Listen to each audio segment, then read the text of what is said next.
GP Shuai Tute, Local Council, Te, Le, Go from Talai Shuai Tute, Central YMA Kat Hopui, CC Te, Le, Kanzai Polte, Le Zanina member local Zongzong Te, Ama sign in Zava in Central YMA Hingin Chibai, Kabuk Chewa. Introduction Katia, Amaro Chu, Kanan, Pelawin, Utan Zira kan so mga event na ibir ani boka anin kan CC te hi han in melfet tir chau sala thang ya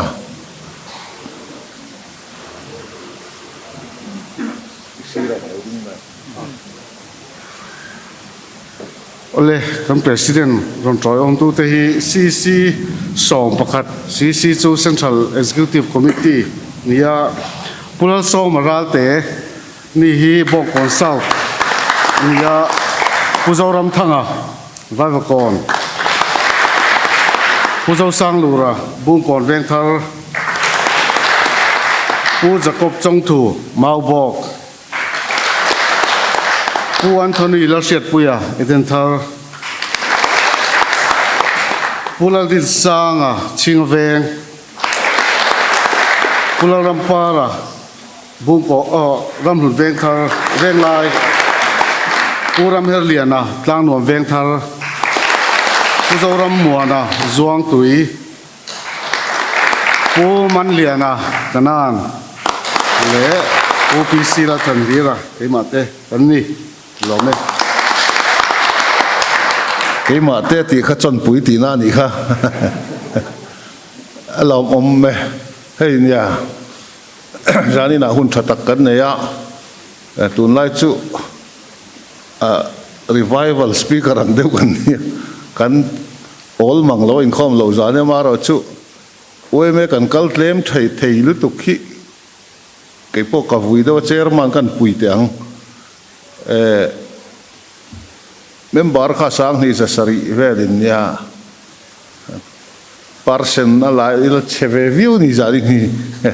runs tam takan ni ya chulai ka soidu chan chu YMA hi engtinge kan mutak tilai hi kan missionary ten kan ramta na thaturi pathian ron chunga an lo din ania chume wang chuan voini apo ram le namta na kan thona kongrang franga na satakin kan tangkai tila kan sei sualom love cho wang chuan voini a hian ko fran thalai in mang tam tak te hian YMA hi kan muti sa tai mio ka tia cái trip này chỉ là cái chairman sang đó bốc hàng cái in soi thầy về lúc mà branch assistant secretary chín chúng lắm xong cái chel chuộc với cả bia là secretary lệ chairman leader cái chel chuộc bốc cái overmind cái in mang ma cái overmind cái bia leader cái drama rồi khami chung dòng khan Branch Executive Committee a YMA katel ve tluan thakani tin KTP a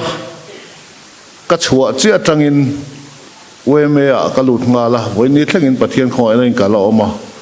ke chuan ka tiange ko khran thalai ka juk da nep na delvin YMA ka chuan Executive Committee kan ni maya o KTP a khati lai khan YMA kan tel lai chuan ke YMA atakin office bearer na kanan chel chowa kanan khan rong bol na hi azau zo katia to chenge chan kan ti chuan ke trip kan in hon lai chu kan ko khan huang chung bak khi kan pel hlei theilo ni ko khan thalai dang dei chu kan mel tur lo chau zo ka ni a pathian thu vak lo ni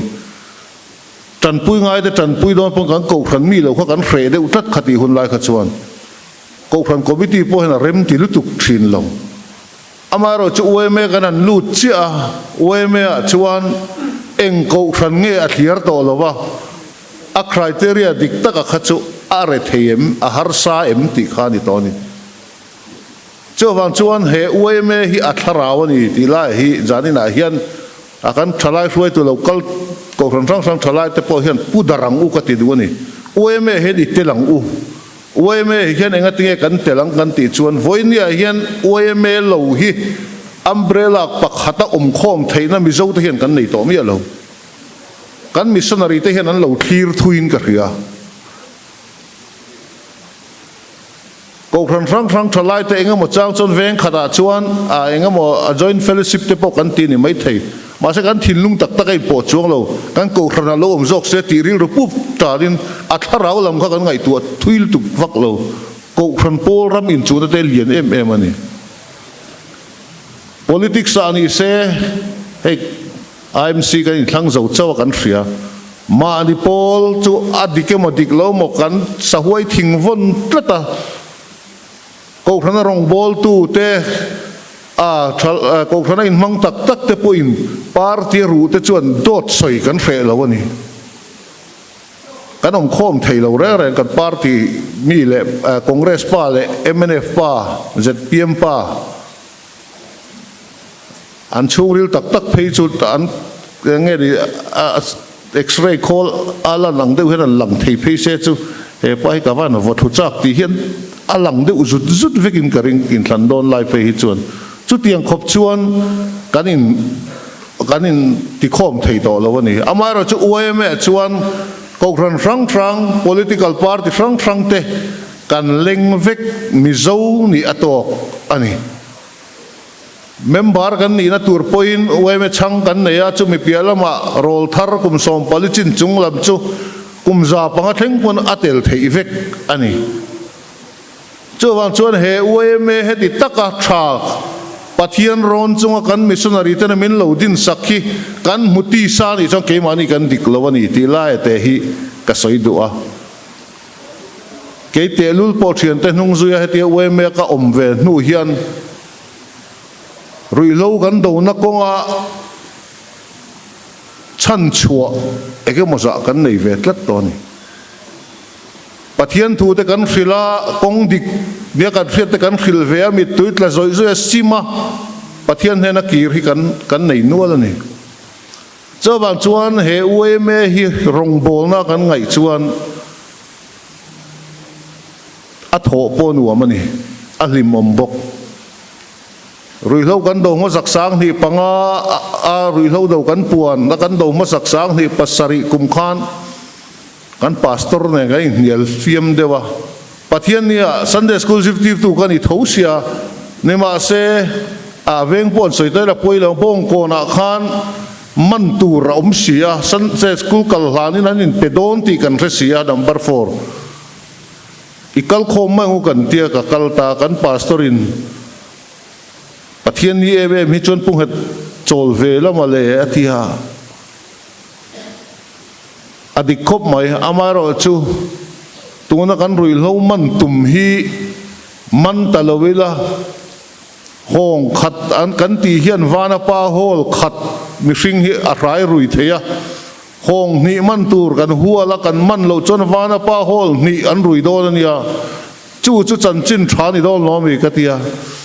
mi chang thui ta vak lo akal kal phot mai te thia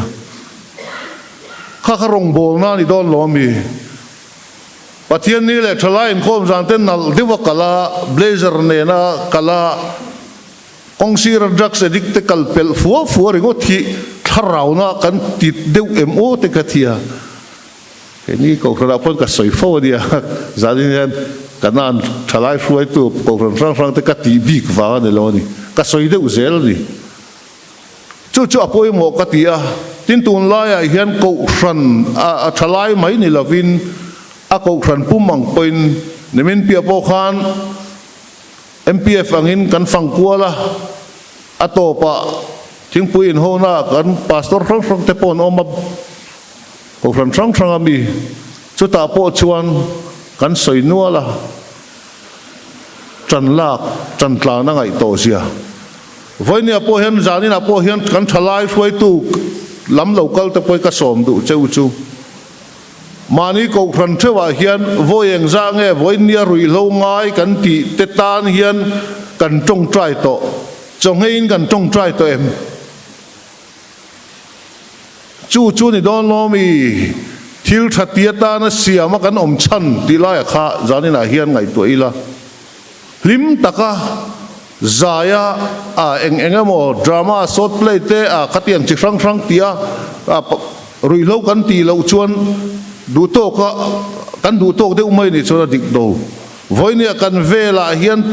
thà rau vô cắn thiền te cắn u nao te cắn thi sen zom pui hay công pui đúng anh sẽ riêng à cái là thành ngay anh tầm lu tục tiêu heng tây rùi lâu ngay tu ra rồi piang chuộc bi cắn đi lâu cái soi đà na chuan công là cái xuồng mang tộc te khăn nè xuồng mang ăn tộc về nè chú vàng chuan chăn chuan ngay à chú mi chăn chuộc tu ra cái bên thầy xí lâu rong bol tu khi cắn niang tiệt lâu mình cái kia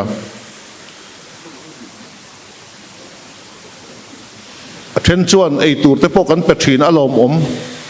amaro chu zana katichina alo katina lam ni mi alovin zana vak anril trampek ti lai ai hia atha hian thil ti theng ka ria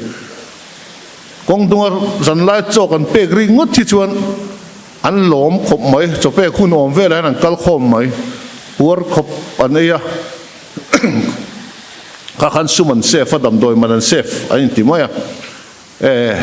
với nia các ngày tuần na chọn cột trăng veng trăng YMA branch ten trăng cột hiền mà ni area theo hi azoi ni nan beita ila atul chọn khung khom ila bual fai ila eitur kan peng chu pathian thu kan ril bokanga thiu tha nun phung pa ngai te kan silang với nia ai zolam rui lo ngai tam takhi ale la ba chọn ho na tur nei mu mal lo ten ni homeless kan ti te pon om nual to thỉnh thoảng hun trăng lâu kal anh đi anh din hun tak zuk khir phei chon an khoi thak dan hi kan seng ha kum som ni chuang thian ten kan nung kan lo zui ve to mi tam tak kan kom an khoi thak kes kan ti tam tak te po hi anu le pa in then chung ko ke dara tangin an patron ten kuman tlin man kholo soi sak to te khatiang ten ni a then chu rui lo an ngai awanga a ti ngai nan khiat to se lo wa doran hon ring ngot tak zan lama khatiang kha an ni an khoi thak ani chu wang chuan heng te tan pui tur hi chuan atakalu chilanga ni kumin ka kumpuan hon na jong ka soi de uzia he mania kan thian pa in min hua ka lom ema man kuma sang hi le som ni borvel chobani kan SRS ten an thian za ho bi kin a vai po ni lo thian za ho an enkol ho ma an da piang thar khan pathian thu zira do chu po chu an ho ma da chung le pathian thu zir chung zong zogin an cho ma an tho lom an tho kho ma tangin tunain missionaria kala mania a video minen tir chu nukati ulani awang lai khetu kan nia aizol drugs addict ke sa chon an sapol a huai sar pol khani nima se orisa pathian thu vai no pangte a khil lai tlan mu me chuan aro puani chu tiang chuan voinen mi tam takten an sim to an sim thế ni ti lai hi amaro chu a harangeng ngong khop mai be ngelangai zan khatat kalpa puat chien ni lo ti tak tak tian ngai ni heng ho hi hei tuna po YMA ten kumpuan kan nei nuwa tan kanan la thar le a tong trai bethel camping center ke chuan ka soidana chon do ta sual tin rengan hek nuwa ram ti tina oma nima se kan zuk nge na atulang ang kanon puyang che kan thei angin ida leang har sat na pon atulang ang kan ton tlang don ne kan tia anin nang nin ti chuan le tia tu na khuan hei kan khung thatam mia zaruk velan om le to a khat le vek to ni asai serin an mutiti le don to ni chuwang chuan sarkar apo kan soya kan sarkar ruai tu ten in pani sakna tur chu kan ron peng chuan tia kan la dong lei lawa aman mo thak to sia central YMA sumin tu na hian kan sameka kan zo trep noi som vel kan seng to ni tu na kan sakmeka khuan pakhat kan sale don bok chutia kan ti mai lo chon ti ngai na lo hei kholai dung an va ka tu na po an tam zia ringot vana pa hol phe ata jingkara an tam zia ringot mai kan dong ani an thalak ten video te min ron mua ma se ti kho mi la ti ngai nam lo okay ma enga mo zan oma om thei to kanom to chu po sarkar te asak natur ati dan kong minjon sakro kan tia tuna khona kot lam khon lai me ka khu khon ni poin lo lo lai lo ka amun khulai ram khunwai som thubina lei thean lei sak do na ni sarkar chu tianga tak taka kan tananga ya chu kan soi du na chana po zanina hian ti tak zeta ngai tu na zong zong nen rong bol tu rual thalai rual te po hian kan thalai pui te tan hian chong hein zan khatal tlai war te hian hoi tong trai saka u hiang chutia pathian kan au boka eta wai melamin abe he supply reduction lam thei to pa kan lo be bok chuan kan zia in ka ring tlat aroi lo ngai te hi kan soyang khan an khoi thak ve ni an thei na zong zong som khomin rui dan tu ran trail an ngai to dot soi pon thiam ngiang hil dan ngai to lo edik khau tam pakin an soi chu a edik na sa to ho che chen nom na hi om tak tak to lo injection na tur kan an neya kan injection zo chia hi anom wang lai minute som vela hian kan ngai tu le ngal chu engtin nge atot lemi tur kan yang ti an yen ti chu tiang chuan an nun hian mangani han kom fal ma ula in chir lo pakhat manom lo ma se tal chua a har to an ngai thak ne atur an sia chu wa chuan atal chua mai thei lo langwal pakhat ka kom chuan a soya a ngei to a kum sari ka ngei to a nima sela he rui lo in chiu lai mo adam doi mo ka mu hian chuan ka tho te la sabor la sa pop pop thei ne ti chu ti khopa tur na chuan ya chu wain ti chin lo tur te po voi ne tan kan lao na sat kan nau pang te a po ngai ni chu wan heng rui lo ngai te hi diriam mai lovin lainat na nen atul huna chuan mangai na wangina ben te po kan benga nima sela kan mangai na kan lan tiranga ani chu tianga ni chon min hongai lo kan SRS te kets te bula ka soi tam ber po ani huat wang ni lo mangai na wang chon da chula ni chon avuak po kan huang min hongai lo wang ka ti ke po heng tun ma pe ka chon a ka beng na sakop mai president te di chu rem to lo man zan po pakhat chu o president tiang an lek vm chu moi to si lo ka tia kapute mi lo tingat ngata kanin putu lo ro puisia aman tu te bula kha kapute ni central YMA president ni tia khatiang vel te khan an maro chu ka ngai tu le chon an sahim na turan zong ve a mana kan thian pa pakhatin ka phone na sa don cha do te soi jing le to ka tia o an sahim na turan zong ven thiam to kiran ti veng chu wale ka tia anua soi chu khan min ti lo la chu ka volume thei mai o si tia ka tiang khan thin hi chu rim thei ni do thian soi thiam kho pa pakhat ma ka nei to lo ka nei chon ngong tan ka ngam pathian mingin an han tia an ke pa no voi thum ve la wa ka sa ya an ti le ruai ka tiang khan ya ti lo thei lo hi om ve ni har takani chanchen bumi pakhat injing ain ka ronom vedon heti takhian an soi chia chewa atiak mandeu khan aron tel ve a rong kal ro kan tia thani duty na te chuak ve a ti khan SRS member angin atopa engei mu chuak ka tia in lo zai dam khop mai ti a har ve ni mo amaro chu khang zong zong kha kan soeng khan an thei to ka an in humim na turan zong ve ni ti lai te hi ngai tua sak thiam chon poimo ni ti lai te kha kan soi du a ti chuan adot le ka soi du chu ni chira karon taran zok tong khan rui lo la ti lo te hi nasalu tu ka kan ve na ngai heti zat kan rama kan thalai te than muala he rui lo hian a liam to a enge mo zat voinia nun phung pa ngai nung thei to lovin rui lo awangin nu le pa room na khotlang mangan na athen me an thlen me ka chuti awang chuan asim mahar boxia chuwang tak chuan voinia hian alati lo te ven na satangai zanina karon nang man lo chia kan education minister in thingpuin man kan ketsteron pe a antia atlan chuak chian an tia ka phone zuya helai karom kaldon kan zolbu ka lu zoka ani poina soi chu voinia demand reduction lam kan thua arem chang e makaron kalani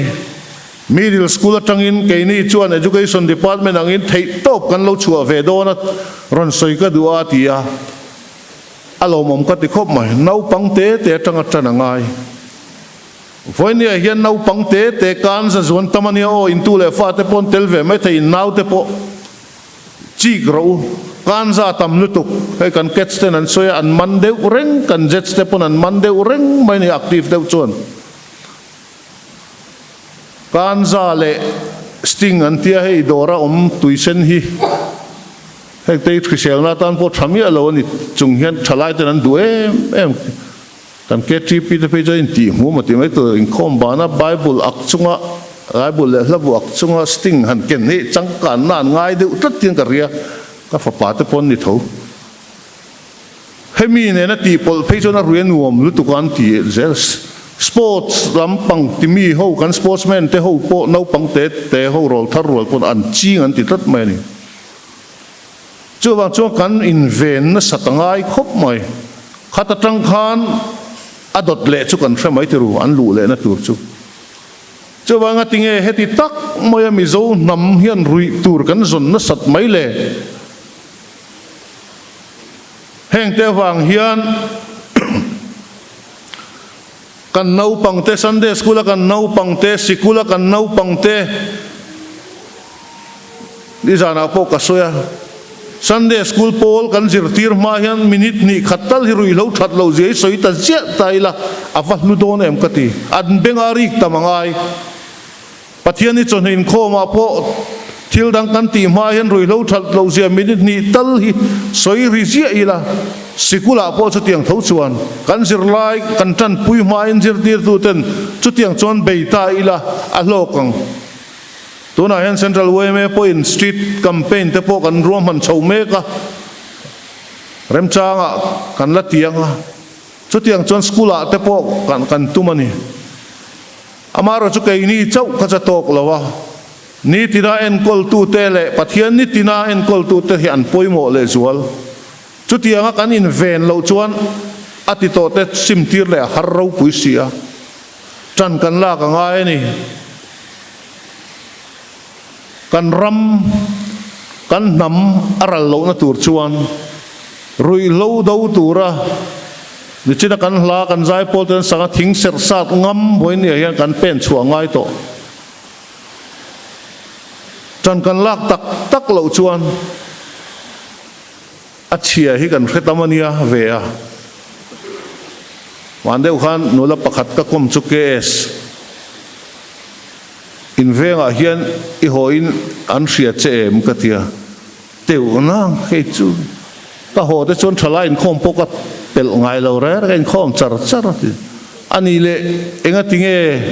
eng tin nge aizo lai oma eng thokin ngen ngai che tia dor ka ha ka chung te ne chon ka ti mai lo ma tia a soi chu soi dik do ta soi mi lo nia zana dor nga ka ador nga la chu ol samang reng boxia dor luang manangai mia lo le nga ha ka chung te po ka thon ve reng ati ka soi du na chan chu kan ei thingtlang chung te po kan nei nu lang ha thil na satan ngai college zir lai pani kan kastan mandeu khanan ron mana ka kom mai maya inan lo lua du na so lam chim lam mi dei son nia ami pa zo kha drugs a edika amei chia zo khan azon puya an in luana chuan ani la in luana chuan khum meng za ngin nei gatia pakhatan ti nula tlangwa an ni ma se a heti chuan in jir puitling lawang katia nu le pa te khil ila thang katia ka thema ma se thi hreinan hre sia min ni mai teu ka ti taringot ma an ti lui kha ka hre sia chu tiang chuan thingtlang lama zirlai local te po hi aizola po het antam mai Delhi vice president kan ila kan kala Delhi mi zo welfare ran lo soi chu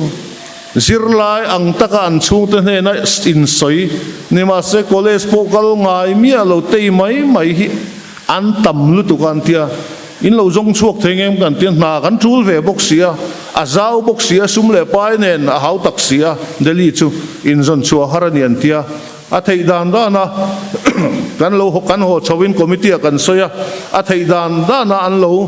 zon chu thei dan kan tia cheng singa kan thon tharingota an petrol man turte maro chu kan ti seng lo wan en ti chu tiang chu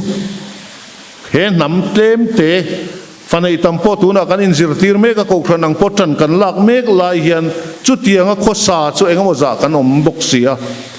chawangin athim lai le a chelai zuk thir hi chuan a eng lam thir lo phei chu beidon thak takani chawang chuan tran kan la ka ngai alati ve lo te hi ti lo tura thei to kan chuangai ka soeng khang kan thalai ruai tu te le kan weme ruai tu te ngai point zanin an helai kan obi te po kan fui du chu eng tin nge member te hi kan fui tho theyang ti lai poi ngai tu na man anga in ter kia rui lo tel lo a lim thei zia nun lim thei zia te po hi eng tin nge kan so anga thalai te eng tin kan nu kho mang ti lai kha ngai tu angai to in ter kia chumi ni lo chuan tlei rol rual geng ang renga in tel khom te kan nei to a amangan tha ka ni social media te kan chak to sia chawang chuan tran lak khia van ngai tak em ni danga kumpuan ang mai ni lovin tun hunai chuan na sat taka ngai tu na zong nen tong trai na nen tha nen kan thongai kan soeng khan po ran lamprong bol tu te po in tong trai na nen thil pek nen wan ne ka lo mem chu pastor pakhatin kabiala chuan ruilo do tu te tan ko ran pakhata manjana kan committee cheng singai pengu an ha lu tuk katia sekan upa ten an ui tata ti cheng sing ni kan pe ho ka ti rio watia ke ma ngai mi silani ni min pe in than ni khan katiang te khani ha kan tholom te hi henga ta nen don lo mi kan ruilo do te an ha ni tak taka chuan klaivarin mani sum sengin an deuti Chrisel na po na tuwara ni naktu po hen kan catch member sa civil hospital in at honin an free check up an nei do na alomom khop mai chutiang khop chuan manjana kan member pakhat pechu edik pakhat amotor ron tur kan doma ti a riau khan lo chun pala a ven na le engai sia a hau tak ngai mai atia taksa mi ne lu tukati e lo chuan HIV kai lau boxi khatiang te kha kan din hun ani me kan an ha ani chawang chuan heng te hi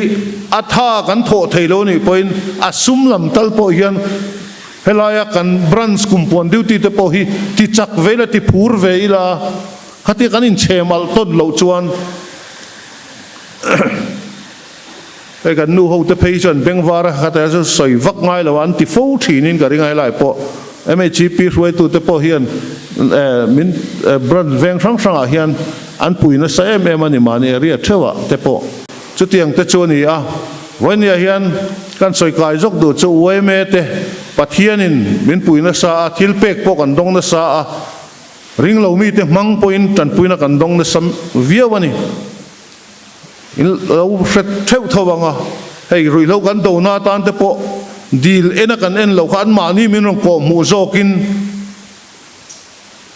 motor kan saphe quarter zong in bolero camper san dong to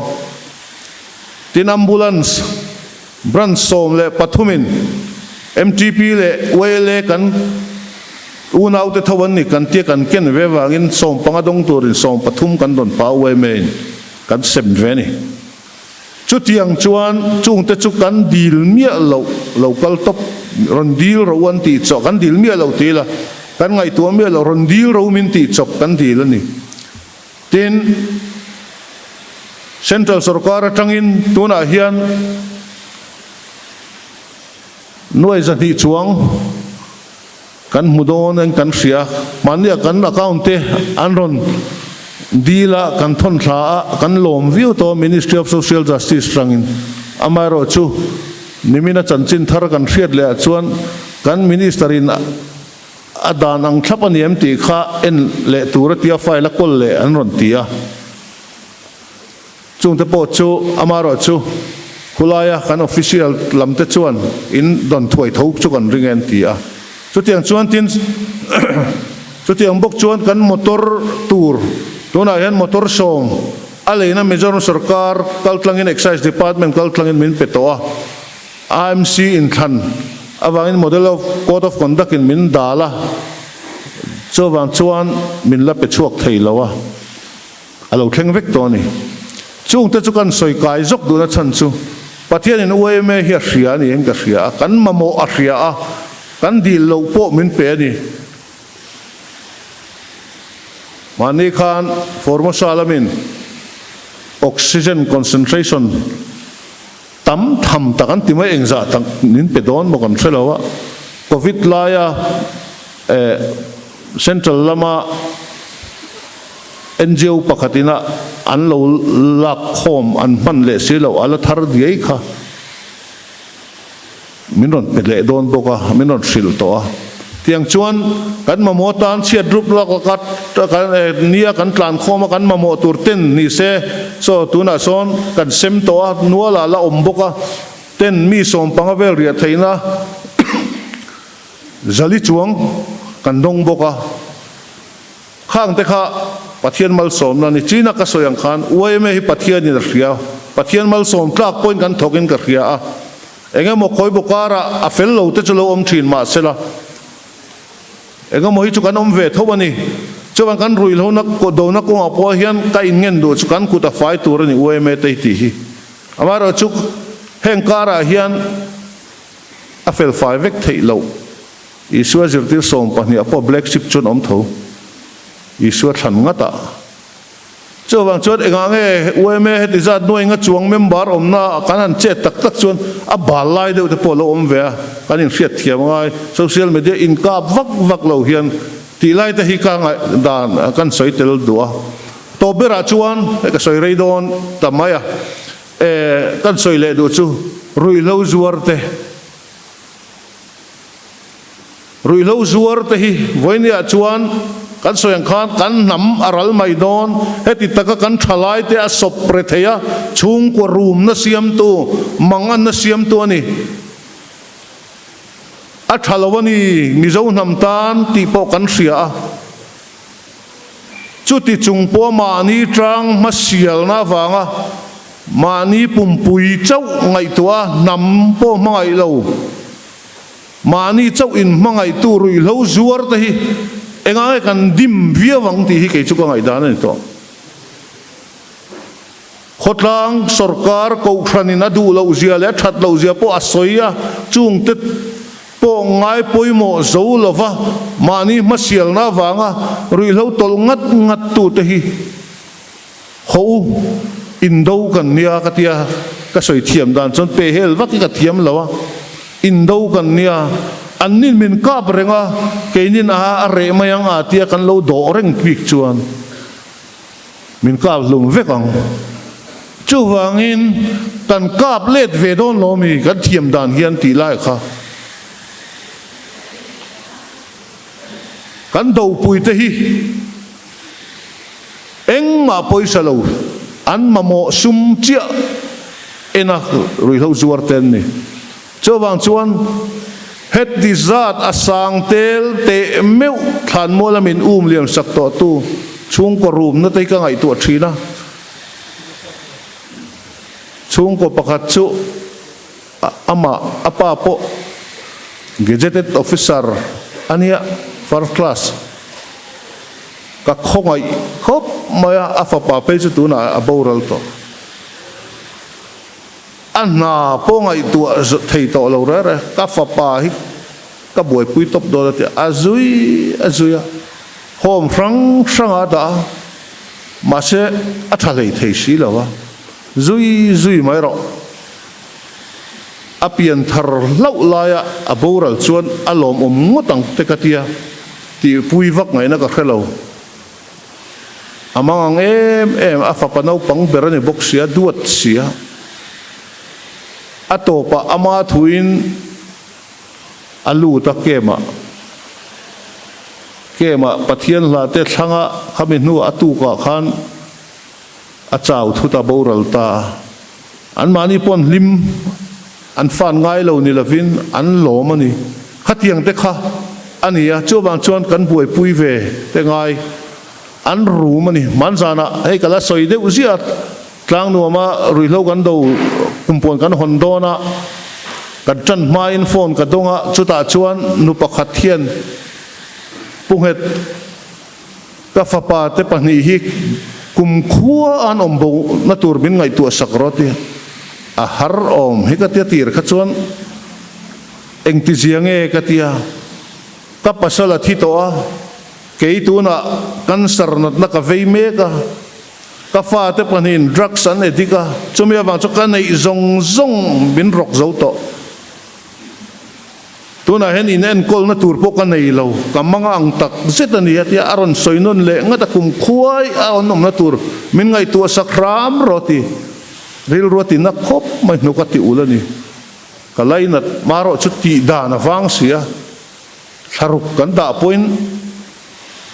reilu tu kan tia an mang angani lain kum khua chu phum ngot lo jon ti da na wang bok sia chu ti khop chuan chung kwa room na hi rui lo zuar te hian an siam mani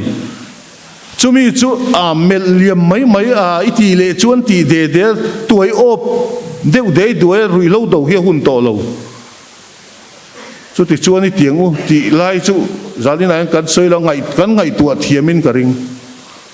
na deu fik foka kan do he hun toin ka khia